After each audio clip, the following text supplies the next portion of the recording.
너가 보거니와 믿음의 그의 행함과 함께 일하고 행함으로 믿음이 어떻게 되었습니까? 온전하게 되었느니라.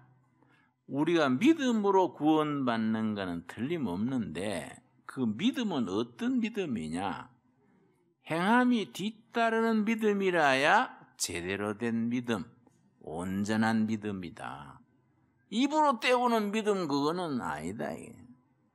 실천이 행함이 뒷받침되는 믿음이 온전한 믿음이다. 온전한. 네 번째 보면은 3장 2절입니다. 3장 2절. 우리가 다 실수가 많으니 만일 말에 실수가 없는 자라면 곧 온전한 사람이라 능히 온몸도 굴레 씌우리라. 온전한 사람은 어떤 사람이냐? 말에 실수가 없는 사람. 말로 사람을 해치기도 하고 살리기도 하고 말로 사람을 낙담하기도 하고 용기를 주기도 합니다. 사람을 살리는 말을 해야지 기죽이고 상처 주는 말하는 사람은 아니다. 온전한 사람은 어떤 사람이냐? 말을 제대로 하는 사람이다. 그런데 그게 온전한 사람이다. 온전이란 말은 성숙되다는 말입니다. 성숙. 그 영어 성경에는 온전이란 말이 머추어란 말을 씁니다. 머추어. 성숙된 믿음, 성숙된 사람. 성숙된 사람은 어떤 사람이냐? 사람다운 사람. 사람다운 사람이 그 사람이 성숙된 사람이고 온전한 사람이다. 그런데 여러분, 교회를 열심히 하고 기도도 열심히 하는데 온전하지 못한 경우가 많지요. 사람이 균형이 없고 들쭉날쭉하고 온전한 믿음이 아니기 때문에 온전한 사람이 못 되는 거지요. 에릭 번이라는 심리학자가 있습니다. 에릭 번. 사람의 기능을 세 가지로 갈랐습니다. 성인 기능, 어른 기능, 부모의 기능, 어린이 기능. 기능이란 말을 영어로 function인데 성인 adult function. 성인 기능은 지도하고 격려하고 가족을 이끌고 여러 가지 지도력을 발휘하는 이 성인 기능이지요. 책임을 가지고 살아가는. 부모 기능은 보호하고 돌보고 베풀고 이 부모 기능. 세 번째 중요한 것이 어린이 기능입니다. child function. 천진난만하게 순수하게 울고 웃고 놀이하고 까불고 어린이 기능입니다. 굉장히 중요합니다. 어린이 기능이 살아있어야 그 사람이 순수성, 밝은 정서가, 행복감, 넉넉함 이런 게 있는 겁니다. 그런데 정신병 중에 어린이 상실증이라는 병이 있습니다. 어린이 상실증. 아주 위험한 병입니다. 이거는 어린이다운 천진난만한 그 순수함을 잃어버리는 겁니다. 제가 집회를 나가보면요. 어떤 교회는 아주 슬픈 얘기를 하는데 희죽희죽 웃는 교인들이 있어요. 아주 재밌는 얘기 하는데 딱딱하게 앉아가지고 돌부처처럼 표정이 없어요. 그러니까 겁이 나요. 야, 내가 또라이 동네 왔나. 걱정스러워요. 사람이 웃을 때 확 웃고 슬플 때 울고 이게 어린이 기능입니다. 이게 정서적으로 건강한 겁니다. 어떤 사람이 어린이 기능을 상실하느냐? 특별히 교인들 중에 개신교 교인들 중에 어린이 상실증이 많습니다. 두 가지 경우입니다. 아주 보수적으로 교리 응? 그러니까 담배 피우는 사람 보면 막 간첩 잡은 듯이 막 목사님 아무개 집사 담배 피워요. 못 피우게 해야 돼요. 그래요. 그 모른 척 해서 자기 담배 자기 피우는 건 믿음 들면 끙컸지. 응? 그런 사람. 너무 교리에 얽매여가지고 너무 보수적으로 나다가 감정을 잃어버려요. 그래서 표정이 없어집니다. 슬픈 것도 기쁜 것도 항상 그놈이에요. 항상 그놈.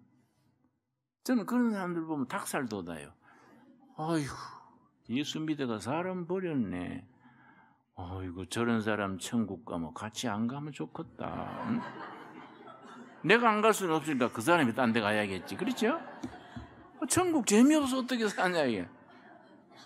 두 번째 어떤 사람이냐. 은사가 너무 지나쳐서 막 방기도 하고 통성기도 막 주야 막 그러고 철학기도 이 감정 소모가 너무 많아요. 감정을 너무 소모해버리면요. 실제 예배 드릴 때는 감정이 없어요. 슬픈 얘기하는데 희죽희죽 웃고 정서 관리가 안 되는 거예요. 정서 소모가 너무 많아버리는 거예요.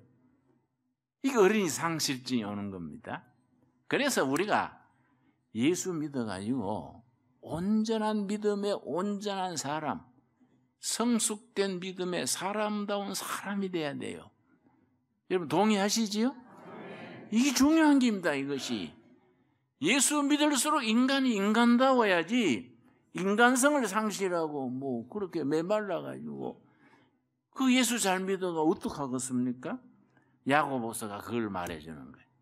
그 야고보서가 주제가 온전한 믿음, 온전한 사람인데 야고보서는 5장까지 있는데 장마다 온전한 믿음, 온전한 사람 되는데 갖춰야 되는 요점을 일러줍니다. 1장, 야고보서 1장 2절 말씀.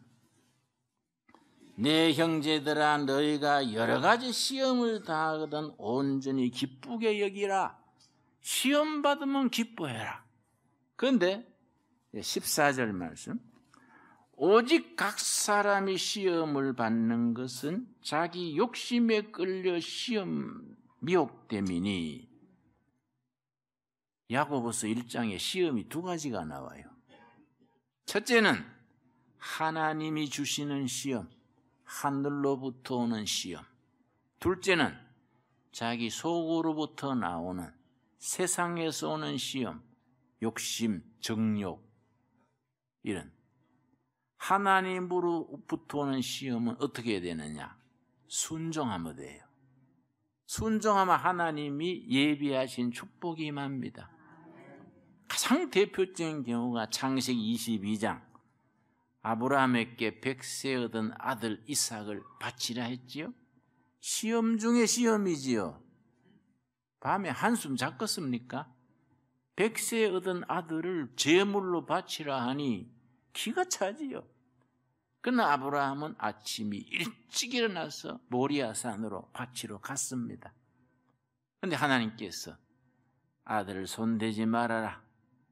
예비된 염소를 준비하시고 여호와 이레 하나님이 공급하신다. 축복하셨지요. 여호와 이레 신앙 참 소중합니다. 우리 신앙 고백이 돼야 돼요. 하나님이 사노라면 우리에게 시험이 있고 환난이 있고 그럴 때 순종하면 예비하신 축복이 마련되어 있는 겁니다. 여호와 이레 신앙이에요. 하나님이 자기 백성에게 때를 따라 공급하신다. 이 14절에 보면은 자기 정욕, 자기 욕심, 자기의 어리석음 모르는 시험, 이거는 회개해야 돼. 회개하면은 마음에 평화가 옵니다. 그 야고보서 1장에 두 가지 시험을 얘기해요. 이걸 제대로 분별해서 거쳐야 온전한 믿음으로 나가는 거지요. 자, 하나님으로부터 오는 시험은 어떻게 해야 된다고요? 순종. 그러면 축복이 준비되어 있습니다. 정욕과 세상으로 오는 시험은 어떻게 해야 된다고요? 회개하면 평화가 옵니다. 2장 17절 말씀. 이와 같이 행함이 없는 믿음은 그 자체가 죽은 것이라. 2장에서는 믿음을 두 가지로 갈랐습니다. 죽은 믿음, 산 믿음. 죽은 믿음은 행함이 뒤따르지 않는 믿음. 믿음은 믿음인데 죽은 믿음이에요. 믿음으로 구원받는 건 틀림없는데 그 믿음이 어떤 믿음이냐? 행함이 뒷받침되는 믿음이 살아있는 믿음이다. 그래서 이 마지막 절 26절 우리 같이 읽겠습니다. 영혼 없는 몸이 죽은 것 같이 행함이 없는 믿음은 죽은 것이 아니라 산 믿음, 죽은 믿음이 있는데 실천이 뒷받침되는 믿음은 살아있는 믿음이다. 온전한 믿음이다. 온전한 믿음을 가져야 온전한 사람, 사람다운 사람이 된다. 죽은 믿음은 뭐이냐? 그거는 효과가 없는, 영양가가 없는 믿음이다. 일러주는 겁니다. 자, 3장에 들어가면은 온전한 믿음을 이루는데 뭐가 필요하냐? 1절 말씀, 3장 1절 말씀. 내 형제들아, 너희는 선생된 우리가 더 큰 심판을 받을 줄 알고 선생이 많이 되지 말라. 이때 선생은 영적 스승, 목사 혹은 장로, 지도자, 영적인데 지도자를 말합니다. 그 목사 되지 말라는 게 요점이 있는 게 아니라 제대로 된 목사가 되고 엉터리, 온전하지 못한 믿음으로 온전하지 못한 사람이 돼서 목사가 되면 이 공해다, 공해. 이 교인들 오히려 병들게 한다. 그런 선생 되지 말아라. 되려면 제대로 하고 아니면 되지 말아라. 그 다음에 2절. 그런 온전한 믿음의 목사, 믿음의 지도자가 되는데 꼭 필요한 게 뭐냐? 2절이죠. 우리가 다 실수가 많으니 만일 말에 실수가 없는 자라면 온전한 사람이라 능히 온몸도 굴레 씌우리라. 말에 실수가 없는 사람. 참 말에 이게 중요하거든요. 말에 실수가 없는 사람이 온전한 사람이다. 성숙된 사람이다. 사람다운 사람이다. 그래서 말에 실수가 없기 위해서는 하늘로부터는 지혜가 있어야 된다. 그래서 3장 17절 말씀, 하늘로부터는 지혜 7가지를 일러줍니다. 이걸 훈련을 통해서 몸으로 익혀야 되는 겁니다. 17절 말씀, 오직 위로부터 난 지혜는 첫째 뭡니까? 성결, 깨끗해야 돼요. 성결해야 온전한 믿음, 온전한 사람 된다. 둘째 뭡니까? 화평 관계입니다. 관계, 릴레이션십, 관계, 바른 관계.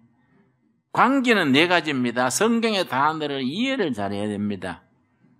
관계, 화평이 관계인데 4가지 관계입니다. 4가지 관계가 반듯해야 화평의 사람. 하나님과 나와의 관계. 하나님과 내 관계를 가로막는 게 뭡니까? 죄. 그 죄를 돌이켜서 제자리로 돌아오는 게 뭡니까? 회개. 여러분, 우리가 죄 지은 것을 회개할 수 있으면 하나님이 기뻐합니다. 다윗이 큰 죄를 지었지요. 파렴치한 죄를 지었지요. 부하의 아내를 위해서, 차지하기 위해서 못된 죄를 지었지요. 다윗이 나단 선지자의 말을 듣고 금식하며 회개했습니다. 하나님께서 뭐라 했습니까? 내 마음에 합한 자다. 회개하는 다윗을 기뻐했습니다. 하나님과 나와의 관계. 둘째, 사람과 사람의 관계, 이웃 관계. 이웃 중에 가장 가까운 이웃이 누굽니까? 부부입니다. 부부. 자식, 부모, 성도. 이웃 사랑에, 이웃 관계. 세 번째, 자기 자신과의 관계. 열등감, 우월감, 병든 마음. 그걸 성경에서는 마음의 쓴뿌리예요. 쓴뿌리. 마음에 쓴뿌리가 있으면 심리학에서는 트라우마가 트라우마. 마음에 상처가 있으면은 자기 자신을 사랑하지 못하고 자기 자신이 엇박자가 나는 거예요. 자기를 사랑하지 못하기 때문에 아내를 사랑을 못하고 자식한테 매질을 하고 술을 먹고 횡패를 부리고 그런 사람들이 부지기수입니다. 자기를 사랑 못하는 거예요. 여러분, 그래서 예수님이 뭐라고 했습니까? 네 이웃을 어떻게 사랑해라? 네 몸처럼 네가 너를 사랑하는 기준으로 이웃을 사랑해라. 자기 사랑 못하면 이웃 사랑을 못해요. 네 번째 무슨 관계냐? 물질 관계, 돈과 자기 관계, 물질과의 관계. 이 관계가 반듯할 때 살롬, 화평이에요. 화평. 여러분, 화평의 축복을 누리도록 기도해서 응답받기 바랍니다. 그래야 온전한 믿음이 된다는 거예요. 온전한 믿음이 돼야 온전한 사람이 된다. 온전한 사람, 사람다운 사람이 돼야 행복하다. 이게. 화평과 그 다음 뭡니까? 관용. 너그러운 거, 너그러운 거. 믿음의 사람들은 너그러워야 돼요. 상대방의 허물과 약점에 잘 품어줘야 돼요. 이 교인들이 너그럽지 못한 경우가 많습니다. 관용과 그 다음 뭡니까? 양순. 선한 것을 자꾸 북돋아 주는 겁니다. 양선의 최고가 상대방을 칭찬해 주는 겁니다. 자꾸 격려해 주고 칭찬해 주고 허물과 나쁜 건 덮어주고 양선이지요. 긍휼, 상대방의 아픔에 동참하는 거예요. 얼마나 힘들었을까. 이걸 측은지심 그래요. 아이고, 저 친구가 저렇게 못된 짓 하느라고 힘들겠다. 내가 도와줄 게 없나? 긍휼이요, 긍휼. 하나님의 마음을 가장 잘 나타내는 것이 긍휼입니다. 그걸 히브리어로 헤세드, 헤세드, 긍휼. 긍휼한 마음을 가져야 돼요. 상대방이 나한테 해꾸지하고 못된 짓 할 때, 아이고, 힘드는 게다. 내가 참아야지. 내가 뭐 도와줄 게 없을까? 그런 마음을 가질 수 있기를 바랍니다. 긍휼과 그 다음 뭐라 그랬습니까? 선한 열매가 가득하고 편견과 거짓이 없나니. 여러분, 이런 마음을 가질 수 있도록 기도하여 응답받게 되기를 바랍니다. 네 번째, 온전한 사람, 온전한 믿음이 되려면 네 번째, 4장 1절. 너희 중에 싸움이 어디로부터, 다툼이 어디로부터 나느냐? 너희 지체 중에서 싸우는 정욕으로부터 나는 것이 아니냐? 다툼과 갈등, 싸움. 여기에서 빠지면은 온전한 믿음이 못 된다. 다툼과 이 싸움에서 벗어나야 된다. 어떻게 벗어나느냐? 10절 말씀에 싸움과 다툼에서 벗어나는 길이 있습니다. 10절 같이 읽겠습니다. 주 앞에서 낮추라. 그리하면 주께서 너희를 높이시리라. 하나님 앞에서 자신을 낮추는 거예요. 자기가 낮아지면 다툼과 싸움이 없어지지요. 주 안에서 낮추라. 그리하면 하나님께서 함께 하시고 다툼과 싸움에서 우리를 높여주시는 거이지요. 5장 마지막 절. 5장에 가서 우리가 온전한 믿음, 온전한 사람이 되는데 다섯 번째. 들으라 부한자들아 너희에게 이 말 고생으로 말미암아 울고 통곡하라. 3절. 너희 금과 은은 녹이 쓸었으니 이 녹이 너희에게 증거가 되며 불같이 너희 쌀을 먹으리라. 너희가 말세에 재물을 쌓았도다. 재물이 나쁘다는 말이 아닙니다. 재물이 필요 없다는 말이 아닙니다. 하나님의 자리에 재물을 쌓아두지 말아라. 이게 재난거리다. 그래서 신앙적으로 재물에 대해서 두 가지 기준이 있습니다. 첫째는 청빈사상, 가난하고 깨끗하게 산다. 청빈. 둘째, 청부사상, 깨끗한 부자로 산다. 특별히 우리 기독교 개신교는 청빈일까요? 청부일까요? 철저한 청부입니다. 청부. 깨끗한 부자. 그래서 우리 프로테스탄트 개신교에서 자본주의가 일어났습니다. 거기에서 산업혁명이 일어나고, 그래서 세계 선진국 20개를 뽑으면 일본 외에는 다 기독교 국가들입니다. 일찍이 청부사상으로 시작한 거이지요. 여러분, 깨끗한 부자, 기도해서 다 이루어지기를 바랍니다. 그런데 목사와 교회는 가난해야 돼요. 청빈입니다. 목사와 교회는 청빈해야 돼요. 교인들은 청부, 부자가 돼야 됩니다. 그래서 교인들이 깨끗한 부자가 돼서 헌금, 감사헌금을 열심히 하면 교회가 깨끗하게 바르게 쓰는 겁니다. 목사가 깨끗하고 가난해서 건강관리, 자녀교육, 노후에 꿇어다지 않을 정도로 깨끗해야 돼요. 교회가 재물이 쌓이면 시험이 듭니다. 내 친구 목사 교회는 50억을 은행에 넣어놓고 있었는데 그 때문에 재난이에요. 재정 담당 장로 설하려고 그러고 은행에서 명절마다 갈비댁 가져와가지고 그것 때문에 시끄러워요. 그 나한테 그 말 하길래, 야, 이 목사인데요, 이 목사 50억 얼른 써버려라. 응? 써야 돼. 자꾸 써야 돼. 성조비, 구제비 얼마나 쓸 데 많냐. 창고를 비워놔야 하나님이 교인들 축복해서 또 모이는 거예요. 얼른 써. 그랬더니 나는 쓸라 그러는데 장로들이 반대했어. 무슨 소리야 너는? 너 목사를 나이롱뽕에서 땄냐? 목사가 그걸 지도해가지고 해야지. 무슨 장로 핑계를 대? 잘 안 돼. 그럼 잘 안 되면 집사로 내려가. 집사로. 뭔데 목사를 하냐? 안 그래요? 이게 교회가 재물이 쌓이면 시험이 듭니다. 시험이 들어가지고 하나님의 영광 가리워요. 그래서 교회와 목회자는 가난해야 돼. 청빈이요. 교인들은 뭐라고요? 청부, 깨끗한 부자. 하나님의 일에 열심히 쓰고 영광 돌리는 겁니다. 우리 교회는 그런 축복을 여러분 누리게 되기를 바랍니다. 자, 그런데 이 5가지 온전한 믿음, 온전한 사람 되려면은 기본이 있다. 기본.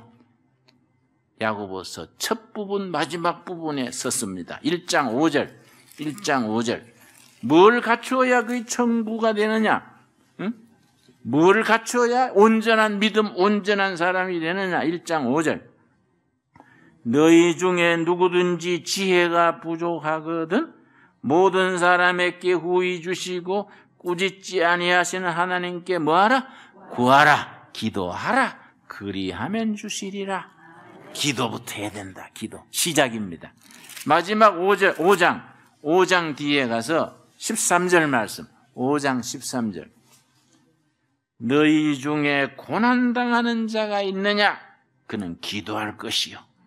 즐거워하는 자가 있느냐? 찬송할지로다. 그러고 기도의 성공 사례를 말해줍니다. 17절 말씀. 기도의 성공 사례. 엘리야는 우리와 성정이 같은 사람이로되 그가 비가 오지 않기를 간절히 기도한즉 3년 6개월 동안 땅에 비가 오지 아니하고 기도로 성공했는 성공 사례 누구라고요? 엘리야. 성정이 같은 사람이다. 무슨 말이지요? 우리와 같은 보통 사람이다. 그 사람 잘난 사람 아니다. 우리 같은 보통 사람이야. 근데 왜 위대해졌냐? 기도로. 엘리야가 위대해진 건 딱 한 가지야. 기도. 우리가 그건 할 수 있지 않습니까? 기도하는데 세금 냅니까? 무슨 벌금 냅니까? 기도하는데 뭐 다른 건 뭐해도 기도할 수 있지 않습니까? 우리 엘리야를 닮읍시다. 기도로 우리가 온전한 믿음, 온전한 사람이 되어서 행복하고 온전한 교회를 같이 이루어 나갑시다.